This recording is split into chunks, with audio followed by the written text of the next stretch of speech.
Okay, let's unpack this. Because today we are looking at something that honestly feels like it was written for a movie script. It really A does. bad movie script, actually, because the villain is so over-the-top contradictory that you almost wouldn't buy it in fiction. But it is terrifyingly real. We are talking about The Ultimate Mask. It's the definitive study in duality. I Right. don't think there is a clearer example in criminal history of someone effectively living two completely distinct lives simultaneously. I want you to picture this person first. Forget the headlines for a second. Picture a man in Wichita, Kansas. He is the president of his church council. Hmm. He's a Cub Scout leader, the guy teaching kids how to tie knots and, start fires. He's the neighbor who is absolutely obsessed with the rules.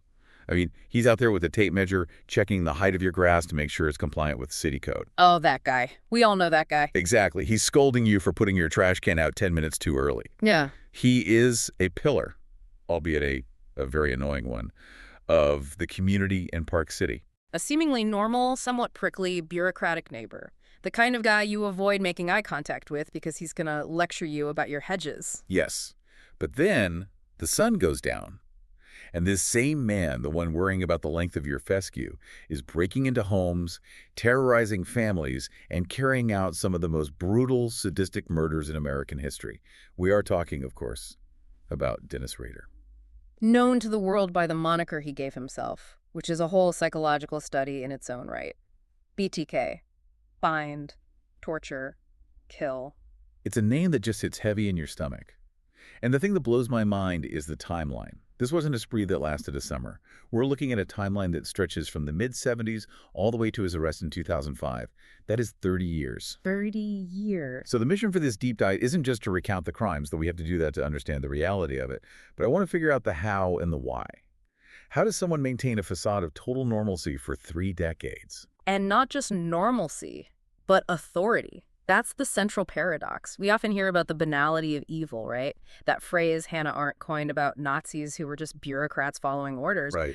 Rader is the suburban version of that. He wasn't a drifting loner living in a shack in the woods with a manifesto. He was installing security systems. He was raising 2 kids. He was voting on the budget for the Lutheran Church. While simultaneously believing he was driven by some dark supernatural force. He had a name for it, didn't he? Factor X. He called it Factor X. Which sounds like a bad sci-fi show. It does. And we're going to have to deconstruct whether he actually believed in that or if it was just, a convenient way to dodge guilt. Right. But yes, today we need to look at that obsession with fame, the Factor X delusion, and ultimately the massive unchecked ego that led him to make one of the most bumbling, hilarious, and satisfying mistakes in criminal history. I can't wait to get to the floppy disk. But let's go back to the beginning. Because you always expect these guys to have some horrific Gothic origin story where they were locked in a closet for 10 years. Yeah, you're looking for that clear cinematic trauma. Exactly. But Rader, he was born in 1945 in Pittsburgh, Kansas, oldest of 4 boys. Mom was a bookkeeper, dad was a Marine who worked for the utility company. It sounds like the quintessential white picket fence American childhood. On the surface, absolutely. It was a very traditional mid-century upbringing, Zion Lutheran Church every Sunday, which establishes that religious connection early on, hardworking parents. But there were cracks. Oh, yeah. If you dig into the source material, into the interviews Rader gave later, you start to see the cracks in the foundation. Rader claimed that because his parents worked such long hours to support 4 boys, he felt neglected. Is that legitimate neglect, though, or is that the narcissist speaking? Because plenty of kids have working parents and don't grow up to, strangle people. That is the million-dollar question. Perception is reality for a child. But Rader's perception seems warped from the start. He felt ignored, and he resented it. He felt like he was just one of the boys, not special. And for a budding narcissist, not being seen as special is like a mortal wound. Exactly. But what's fascinating and disturbing is how that feeling of resentment manifested. It wasn't just acting out in school or getting bad grades. We see the emergence of what criminologists call the McDonald triad. We hear this term a lot in true crime. Break it down for us. What are the 3 legs of the stool? It's a set of 3 behaviors often found in the childhood histories of serial offenders, particularly aggressive ones: bedwetting past a normal age, fire starting, and cruelty to animals. Now, the triad's predictive power is heavily debated in modern criminology. It's not a surefire recipe for a serial killer. No, not at all. Plenty of kids exhibit one or more of these for various reasons, but when you see them together, especially the animal cruelty component, it's a significant red flag for a lack of empathy. And Rader was heavy on the animal cruelty. Heavy is an understatement. He wasn't just pulling tails. He was capturing small animals, cats, dogs, birds, and he was torturing them. He was hanging them. Hanging them. That's specific. It's very specific. It mirrors exactly what he would later do to human victims. It shows a desire to exert total control over a living being, to watch the life leave it. It's a rehearsal. So this is where the fantasy life begins to take root. It's already in full bloom. He admitted later to harboring sadistic fantasies about trapped and helpless women from a very young age. He described fantasizing about tying up the girl next door. So while he's sitting in algebra class or going to Cub Scouts, he's running these horrific movies in his head. And yet he's doing the normal kid stuff. He's collecting comic books, going fishing. It's like he was building two separate operating systems in his brain before he even hit puberty. Precisely. And the sexual component was escalating alongside the violence. He had voyeuristic tendencies, spying on female neighbors. He got into autoerotic asphyxiation, choking himself for sexual pleasure, and cross-dressing. He would steal women's underwear and wear it while spying on neighbors. He also mentioned using ropes to bind his own arms and neck while masturbating. So he's rehearsing. He's rehearsing the binding, the choking, the voyeurism. Yes. He is both the perpetrator and the victim in his own rehearsals. He's building his toolkit both physically and psychologically. But to the outside world, invisible. Totally invisible. He was a bag boy at the grocery store.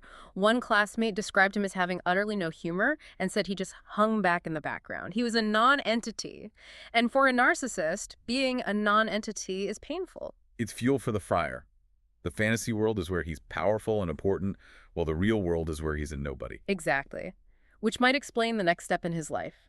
He joins the Air Force in 1966. And this part really stuck out to me in the research. He actually credited the Air Force with teaching about sex. That seems odd. It is an odd credit to give, but think about the era and the environment. He was stationed in Alabama, Turkey, Greece, Japan. He's out of the shelter of his Lutheran upbringing in Kansas. He's seen the world. He's seen red light districts. He's likely exposed to pornography and a rougher, more transactional view of sex that military culture sometimes had in the 60s. So it's not education, it's exposure. It's exposure and it's also structure. He thrived on the structure. He was awarded the Good Conduct Medal and the National Defense Service Medal. This is important. Rader loved hierarchy. He loved knowing who was in charge and what the rules were. Because he could hide within them. Yes. The Air Force gave him a framework where he could function perfectly. It solidified the mask. He learned he could follow orders and be good while still harboring the bad. The military didn't cure him. It just taught him how to compartmentalize even better. So he comes back, a decorated veteran, and starts building the American dream. He marries Paula Dietz in 1971. She was its secretary for the American Legion. They get married at Christ Lutheran Church again. That church is the anchor of his life. It's his home base for his good self. They have two kids, Carrie and Brian. To them, he's just dad. And then he goes to college.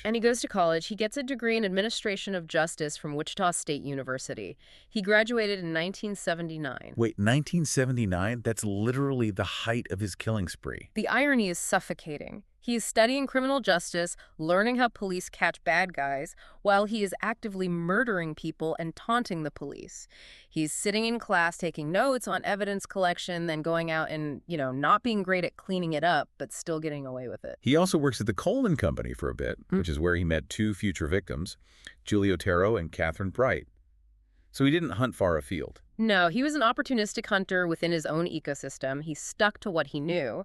But the job that really defines him, the one that makes the hair on the back of my neck stand up, is his career from 1974 to 1988. ADT Security Services. ADT. You cannot write this stuff. He is the monster under the bed, and he is also the guy coming into your house to install the alarm system to protect you from the monster. It gave him everything he needed. First, access. He's in people's homes. He sees their layouts. He sees where the phone lines are. He learns how to bypass the very systems he's installing. So it's professional development for his other career. It is. But psychologically, it must have been an incredible power trip. Standing in a living room, holding a screwdriver, listening to a housewife tell him how terrified she is of BTK. And he's nodding, saying, "Don't worry, ma'am, I'll make sure you're safe." It's the ultimate duper's delight, the secret knowledge that he is the source of the fear he is supposedly protecting them from. I want to pause on a nickname his coworkers gave him at ADT. They called him the Blue Book Man. Yes. Because on the surface, it just sounds like he was a stickler for the manual. Yeah. But when you layer that over what he was doing at night, it becomes this incredibly complex psychological camouflage. It really does. So the Blue Book was the ADT policy manual, and Rader didn't just follow it, he weaponized it. He was the guy who would measure the distance between your desk and the wall to make sure it was compliant. He scolded people for making small talk because it wasted company time. Which is exactly what he did later as a compliance officer in Park City. It's this pattern of using the rules to bully people. Exactly. It's what psychologists call malignant compliance. He creates a world where he is the ultimate authority because he has the book. If he follows the book, he is righteous. And if you break the rules, whether it's making small talk at work or having your grass too long, you are bad and deserve punishment. It's a way to justify his sadism through bureaucracy. And it completely insulates him from suspicion. Yeah. Because serial killers are supposed to be chaotic, wild, antisocial. They aren't supposed to be the guy yelling at you for not filing your timesheet correctly. Right. It's the perfect mask. Boring, annoying, rigid. No one looks at the office bureaucrat and thinks, that guy is strangling people on the weekend. They just think, man, I hope Dennis doesn't catch me leaving 5 minutes early. So we have the setup, the normal guy, the security installer, the dad, the Blue Book Man, and then we hit 1974, the Otero family murders. This is where the nightmare really begins. January 15, 1974. This wasn't just a murder, it was a slaughter. He targeted the Otero family, Joseph Sr., Julia, and their 2 children, Joseph II, who was 9, and Josephine, who was 11. Now, Rader later claimed he stalked them and had this master plan. Yeah. He said he spotted Julie leaving to take her children to school and stalked them for weeks. But looking at the actual event and looking at the police reports, it seemed chaotic. It wasn't smooth. It was incredibly chaotic, and that's a common misconception about serial killers, that they are these Hannibal Lecter-style geniuses who execute flawless plans. The reality is often much sloppier. So what happened? Rader cut the phone lines? Sure, that was planned. But when he confronted the family, it was messy.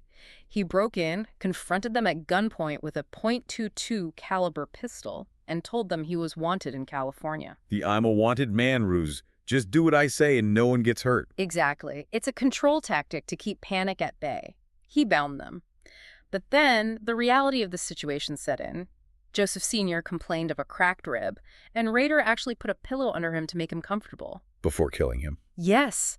It's a bizarre disconnect. It's almost like he was playing a role in trying to be a considerate captor before getting down to business. He put a plastic bag over Joseph's head. Joseph actually chewed a hole in the bag to breathe, and Rader just replaced it. He strangled Julia. And the children. The children. He suffocated 9-year-old Joseph. But the treatment of 11-year-old Josephine, that is where the true sadism showed itself. We have to talk about this, as awful as it is, because it explains what he was. It's the hardest part to read in the files. He took her to the basement. He asked her if her father had a camera because he wanted to take pictures. She said no. She asked him what was going to happen to her, and Rader replied, well, honey, you're going to be in heaven with the rest of your family. That is bone-chilling coldness. He hanged her from a sewage pipe, and the source material states he masturbated while watching her struggle. This wasn't just killing, it was performing a fantasy. He was enacting the things he had practiced in his attic as a teenager. This was the culmination of years of violent ideation. It's sickening. And then he realized he made a rookie mistake. He left a knife behind. They had to go back. He drove away in the family's car, realized he dropped a knife in the backyard, and had to drive back to retrieve it.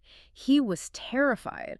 That is not the work of a criminal mastermind. That is a panicked, disorganized offender who got lucky that no one saw him return. And initially, he didn't even get credit for it.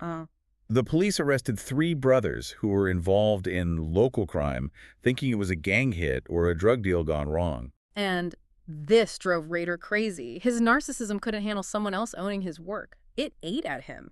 So in October 1974, he sends his first letter to the Wichita Eagle. He stuffs it inside a book about engineering in the public library. So dramatic. Oh, he loved the theatrics. The letter said, I did it by myself and no one's helped. He had to set the record straight. He needed the world to know. He needed the headline. He needed the recognition. He viewed it as an A accomplishment. masterpiece in his mind. Then we have Project Lights Out.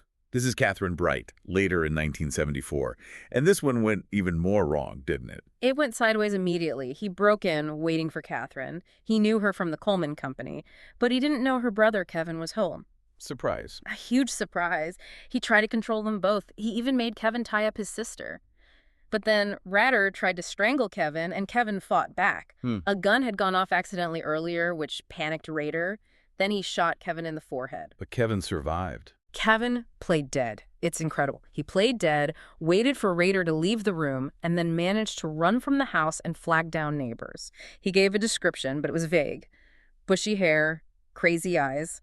It wasn't enough. That must have terrified Rader. A witness, a survivor. Absolutely. He stabbed Catherine to death in a frenzy because he couldn't strangle her as planned. It was messy, to use his term.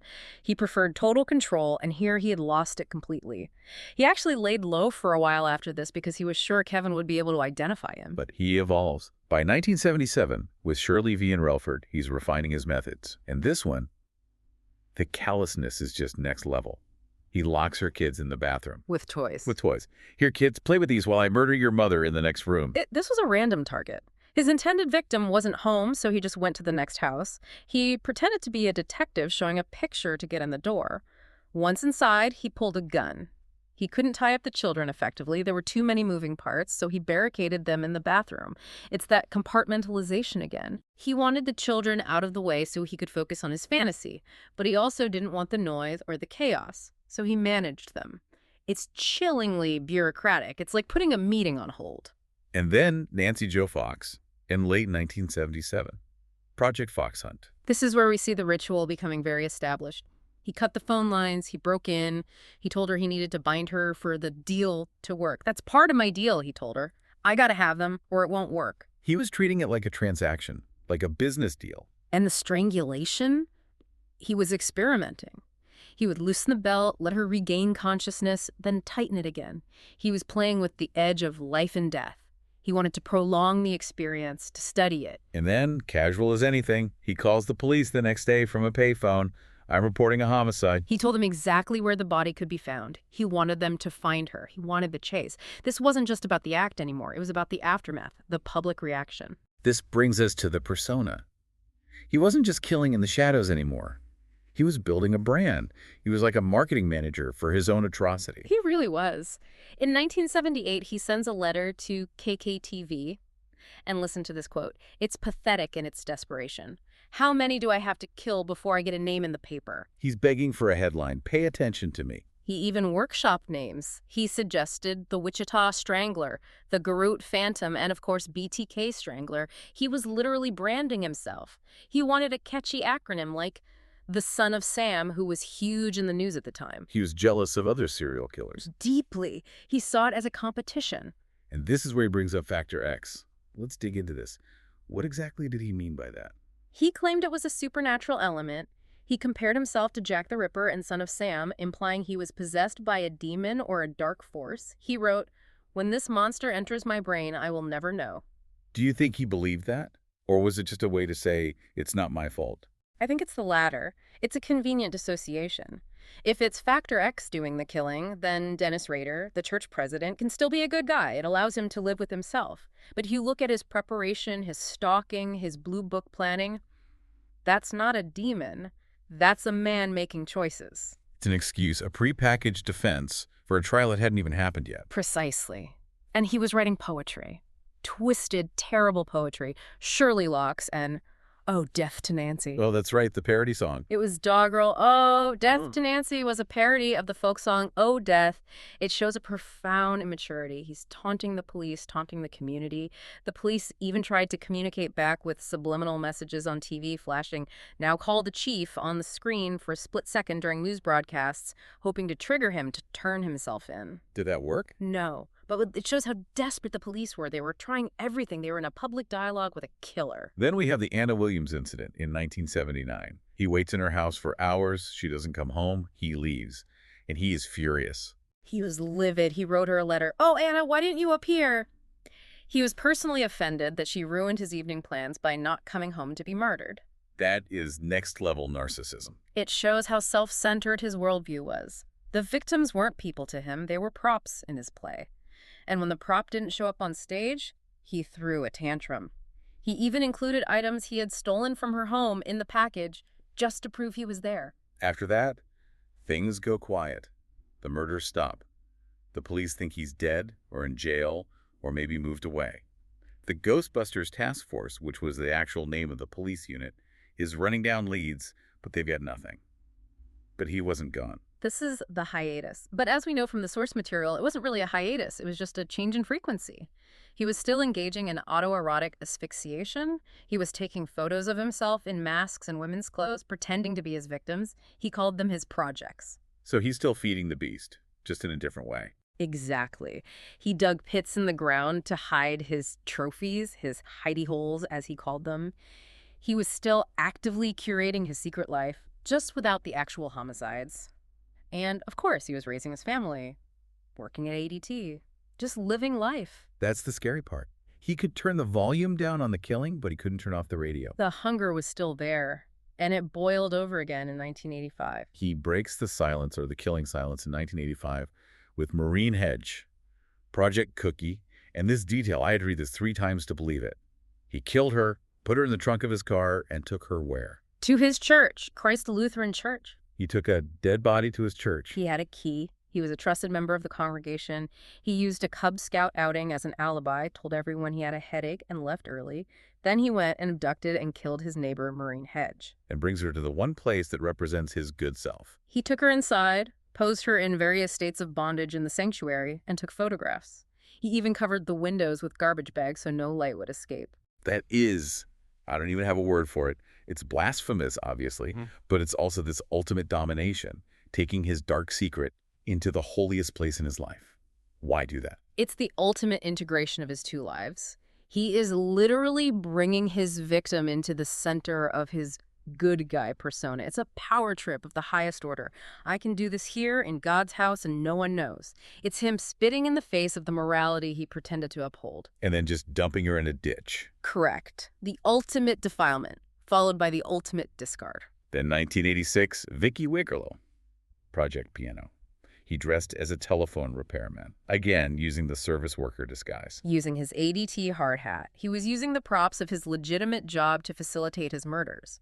This case is crucial because she fought back. She scratched him. He left DNA under her fingernails. But at the time, DNA technology wasn't what it is today, but that evidence was collected. It was a time bomb waiting to go off. and for years, her husband was the suspect. Bill Wagerl. Rader let an innocent man live under a cloud of suspicion for decades. He didn't care. In fact, he probably enjoyed knowing he had outsmarted everyone. He watched the community suspect the husband while he sat in the pew at church, knowing the truth. Then the final known murder, 1991, Dolores Davis, Project Dogside. She was elderly. 62 years old, he smashed a window with a cinder block. It was brutal. He dumped her under a bridge. And here's a detail that shows he was still learning, still studying. He threw her keys on the roof of her house. Why? Because he had read in the police reports about the Otero case years earlier. The police had looked on the roof for keys. He was miming what he thought a criminal should do based on what he learned from the investigation of his own crime. It's a feedback loop. He's learning from the cops how to be a better criminal. Exactly. He's constantly trying to perfect his craft. So, 1991, that's the last murder. Then we have a long stretch of silence. He leaves ADT and becomes a compliance officer for Park City in 1991. And this brings us back to that Blue Book mentality. Yeah. Because he stops killing people and starts killing fun. He becomes the neighborhood bully. If you talk to the people who lived in Park City during that time, they hated him. Give us some examples. What was he doing? He was a dog catcher and code compliance officer. And by all accounts, he was a tyrant. He would measure neighbors' grass with a tape measure to see if it was half an inch too long. If it was, citation. He would patrol the streets looking for cars parked facing the wrong direction. He euthanized a neighbor's dog. For no reason, according to the owner. He was trigger-happy with the tranquilizer gun. He filmed people's houses to document violations. One woman said he harassed her so much about her dog that she moved out of the city just to get away from him. He was nicknamed the Blue Book Man at his old job. And now he has a badge, a tiny, meaningless badge, and he is terrorizing people with petty rules. It's a sublimation of his desire for control. He couldn't kill anymore. Maybe he felt he was getting too old or the risk was too high, so he satisfied that urge to dominate by citing people for weeds. It's the same impulse, just dialed down to a socially acceptable, albeit jerky level. He was getting his fix by making people afraid of him, even if it was just fear of a fine. And the neighbors just thought he was a jerk. They didn't think, oh, that's a serial killer. No one makes that leap. You just think, there goes Dennis being a pain in the neck again. It provided him with perfect cover. He was too annoying to be mysterious. He also becomes the president of the church council in 2005. The pinnacle of respectability. He's leading the congregation. He's literally in charge of the place where he photographed a dead body. So why, after all this time, does he come back? 2004. He's in the clear. He hasn't killed in 13 years. The trail is cold. He's gotten away with it. Ego. Pure and simple. In 2004, the Wichita Eagle ran a story for the 30th anniversary of the Otero murders. The headline was basically, BTK case unsolved.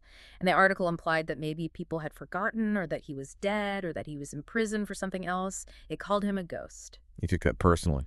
He was insulted. He said later he was bored, but I think he was terrified of being irrelevant. He couldn't stand the idea that the world had moved on. He wanted to remind them, I'm still here. I'm still the boogeyman. So he starts the game again, the cat and mouse. He sends a letter claiming responsibility for the Vicky Wegerle murder, which no one had definitively linked to BTK. He used the return address name Bill Thomas Kilman initials, BTK. Not subtle. No. He included photos of the crime scene and a photocopy of her driver's license. Proof of life. Or proof of death, really. He starts leaving packages all over Wichita, bound Barbie dolls and cereal boxes, a chapter list for a book he wanted to write called The BTK Story. He's literally pitching his memoir to the police. Here are the chapters of my life. He thought he was a celebrity. He thought he and the police were colleagues, rivals, but colleagues. He thought there was a mutual respect there. And that delusion is what led to the fatal mistake, Mm-hmm. the floppy disk. This brings us to the purple Memorex disk. Mm-hmm. And I have to say, looking at the source material, this moment feels almost Shakespearean in its stupidity. It really is. Rader wanted to send his writings digitally because typing them out on a typewriter was tedious and he wanted to be modern, but he was paranoid. So he wrote a letter to the police asking, can I communicate with a floppy disk? Is it traceable? He asked the police if the evidence he was about to send them was traceable. Mm-hmm. Hey guys, if I give you the murder weapon, can you use it against me? It's unbelievable. And the police very cleverly saw an opening. They placed a classified ad in the paper addressed to Rex. That was a code name Rader used. It said, Rex, it will be okay. They lied to him. They lied. Imagine that. Police lying to a serial killer. But Rader believed them. He trusted that they wouldn't break the rules of the game. He thought, well, the police wouldn't lie to me. We have a rapport. So, February 16, 2005, he sends a purple 1.44 megabyte Memorex floppy disk to a TV station. And on that disk was a deleted Microsoft Word document. But deleted doesn't mean gone. Right, he deleted the document itself, but he didn't understand metadata. In 2005, this was still something a lot of lay people didn't get. The computer retains a ghost of the file properties. The forensics team pops this disk in. They use forensic software to look at the metadata, and it's not some complex encryption they have to break. It's right there. And what did it say? It said the document was last modified by a user named Dennis, and the organization was listed as Christ Lutheran Church. Dennis Yeah. at Christ Lutheran Church. I mean, you could not hand wrap a better clue. It's almost anticlimactic. The man who named himself the Garrote Phantom is taken down because he didn't know how to scrub a Word doc. A quick search led them straight to Dennis Rader, president of the church council. They see a black Jeep Cherokee in his driveway, which matched a vehicle seen on surveillance footage dropping off one of the packages. It was over. But they needed 100% confirmation. So they did something very smart and very controversial in some eyes. They obtained a pap smear from his daughter, Carrie, at a university clinic. Without her knowing. Yes, via a warrant for her medical records. They tested the DNA from her sample against the DNA found under Vicky Wegerle's fingernails from 1986. It was a familial match. Boom. Got him. February 25, 2005. Rader is driving near his home. Police pull him over. It's a massive caravan of FBI, ATF, local police. They weren't taking any chances. And the officer asks him, do you know why you're going downtown? And Rader, in his classic, understated, arrogant way, says, oh, I have suspicions. Why? The interrogation is fascinating, too, because he seems genuinely hurt that the police lied to him about the disc. He was shocked. He actually asked the detective, I thought we had a deal. Why did you lie to me? It shows how detached from reality he was. He thought this was a gentleman's game. He didn't realize he was a monster being hunted. He thought he was a player in a chess match. He even asked if he would be put in a special section of the prison or with the loonies. He thought he deserved VIP treatment. Let's talk about the courtroom. June 2005.